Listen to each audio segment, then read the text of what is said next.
Бүгін сіздердің назарларыңызға бауырымыз Рон Уайттың Құдай рухы жетелеуімен Құдай әкеміздің даңқы үшін сонау 70, 80, 90 жылдары жасалынған қызметін ұсынамыз.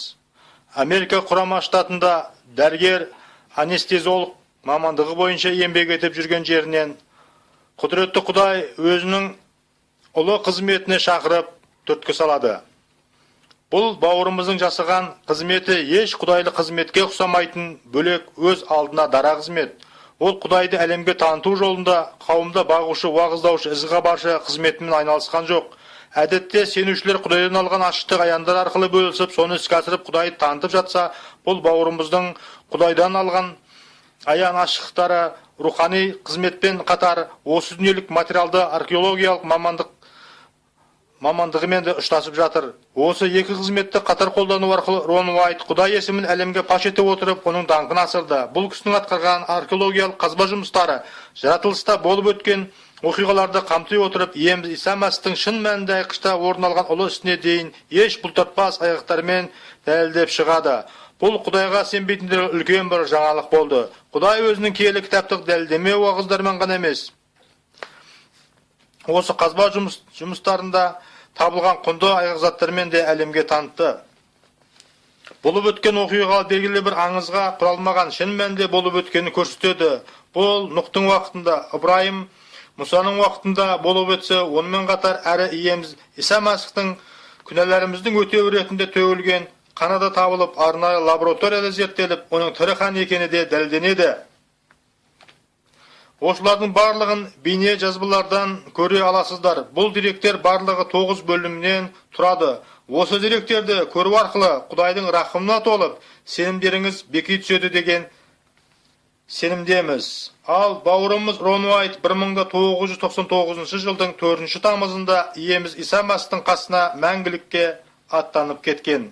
Ол өз сөзінде айтып өткендей, ол жақтан бәрімізді де көргісі келеді. Бәрімізге Құдай жар болсын. Аумин.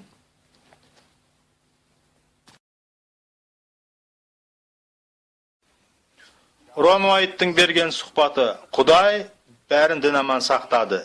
Ендігі бізде киелі кітаптағы баяндалып өткен басты оқиғалар жөнінде дәлелдеме айғақтар бар. Шайтан Құдайдың не істегелі жатқанын сезіп, Құдайдың келісім сандығы Эфиопияда, ал Нұх кемесі Арарат тауында емес деген жалған оқиғаны ойлап тапты. Шайтанның тарапынан мұндай аңыз әңгімелердің таралуы, тұнық суды лайлап, барлығының осындай маңызы деген сауалдарға қатысты ақыл пайымын шатастыру болмақ. Құдай айтады, менің сөзім өзіме бекер пайдасыз оралмайды. Не үшін айтылды, соны орындайды. Біз жер шарында 7 миллиард адамы бар тұрғындармен өмір сүрудеміз. Осы адамдардың көпшілігі индуизм немесе буддизм салты бойынша тәрбиеленген. Олар өз құдайлары тас немесе аса ұлы әбжылан екеніне сенім артады. Маған сеніңіз, егерде бізде сол аймақтарда туылып тәрбиеленсек, онда осындай нәрселерге біз де сенген болар едік. Сондықтан да осыған қатысты нәрселерде өз-өзімізді алдамайық. Иса Мәсіх осындай адамдар үшін де өлді. Құдай оларды да сүйеді. Осында әңгіме барысында айтылғандардың бәрінде Құдай сақтап қалды. Ендігі жерде әрқайсымызға көруге мүмкіндік берді. Киелі кітапта айтылған, біз үміт бере білуіміз керек, кім осыған мұқтаж болса. Құдай осы мақсат үшін қазір айтылар әңгімеміздің арқауы болатынның бәрінде сақтап қалды. Қалай болғанда да бұл деректердің баршаңызға тезірек жету үшін тырысып бағамыз. Біз миссионерлермен кездескенімізде оларға тегін материалдар береміз. Ендігі жерде бұл деректерді Ресейде, Жапонияда, Африкада, Кореяда және оңтүстік Америкада қолданып жатыр. Және де бізге хаттар келеді. Телефон арқылы хабарласып жатады. Осы қолданған материалдың нәтижесі турасында. Соның бірі менің жүрегім әсер етті. Қазір соны сіздерге айтып берейін. Осы материалдарды университеттердің бірінде көрсеткен болатымын. Сосын қойылған сұрақтарға жауап бердім. Жиынымыз біткесін маған жолығады деп алдын ала ескертілген екі адаммен кездестім. Кертетпа әңгімелерімен сай сүйегіме дейін сыздатты ғой. Құдай жарылқағырлар. Сонымен олар маған келді де бірнеше сұрақтар қойды. Сонда Құдай маған олардың сұрағына деген жауабын берді.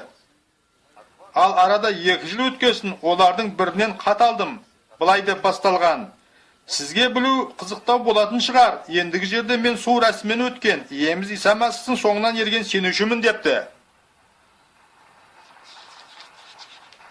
Шайтан құрған жер бетіндегі түнектің бәрі тек Африкада екен деп, болмаса тек бұрындары болған екен деп ойлау керек емес.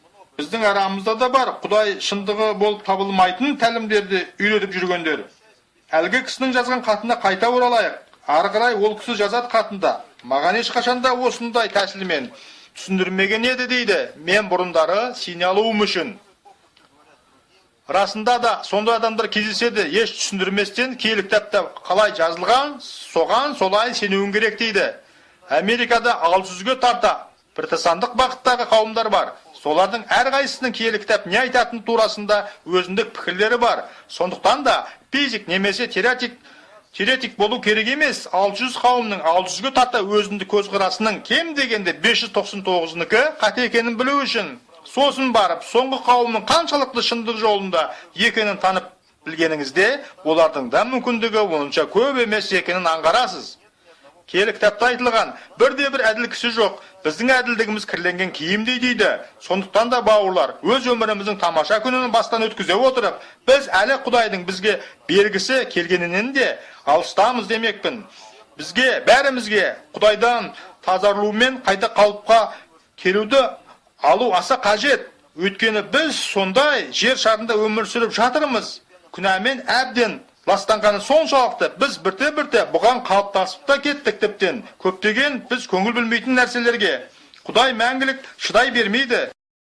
Егер де айналаңызға жіті көз салып жаңалықтарды тыңдасаңыз, куә боласыз. Бұрын өз көлігінде жұдырығын түйіп, қозғалысына кедергі жасағандарға былап сөздер айтқан адамдар ендігі жерде көлігінен қару ала ұмтылатын болған. Мұнымен айтқым келгені, бар әлем өлімші етердей қауіпті болып бара жатыр. Өйткені адамдар Құдайдың талап еткенін елемейтін болған. Егерде біз Мысырдан шығудың 20-шы тарауын оқысақ, Құдайдың не туралы айтқанын, әрі оның бар келісімін орындайтын болсақ, бәрімізде амандық пен тыныштықта өмір сүреміз. Ондай жағдайда зұлым адамдар, мысалы мен сияқтының теңгіштігін пайдаланбаған болар еді, күштілер қорғаушысы жоқтардың әлсіздігін пайдаланбаған болар еді. Бәрімізде бақытты, тату-тәтті өмір сүрген болар едік. Әрі Құдайдың да жер бетінде қалпына келтіретіні де дәл осы. Егерде сізбен біз осы іске қатысты болғымыз келсе, ал өзім жеке басым мен бұған сенемін. Олай болмағанда осы жерге жиналмаған болар едік. Сонымен осы іске қатысты болғымыз келсе, онда Құдайға ұлы Исаның қан арқылы бет бұрып, кешірім сұрап, тәуемізге келіп, әрі қайта қалыпқа келтіруін сұрап, оның келуіне дайын болуымыз керек. Сонымен біз көбірек өтінішті турасында естідік. Сондықтан да сіздер осы бейне түсірілімді дұға етіп көрсеңіздер екен деймін. Соңында мен келісім сандығына қатысты түсініктеме беремін. Өйткені кейбір адамдар маған айтты: "О, Рон, сен келісім сандығын тауыпсың, ал қалғандар бізді қызықтырмайды" деді. Егерде Құдай осы нәрселердің бәрін сақтап, әрі қол жетімді етсе, онда бұлар қандай да бір маңыздылыққа ие, әрі біреулерге қажет те болады. Мүмкін менімен сізге керек емес шығар, ал біреулерге бұлар керек. Бұлары қақ. Құдай өз әрекетін бекерден бекер жасамайды. Егерде мен буддизм салтымен тәрбиеленген болсам, онда маған Құдай шындығын танып білуім үшін қазір өзімдегі бардан да аса көбірек нәрселерді иемденуім қажет болар еді. Бәрімізге Құдай жары болсын.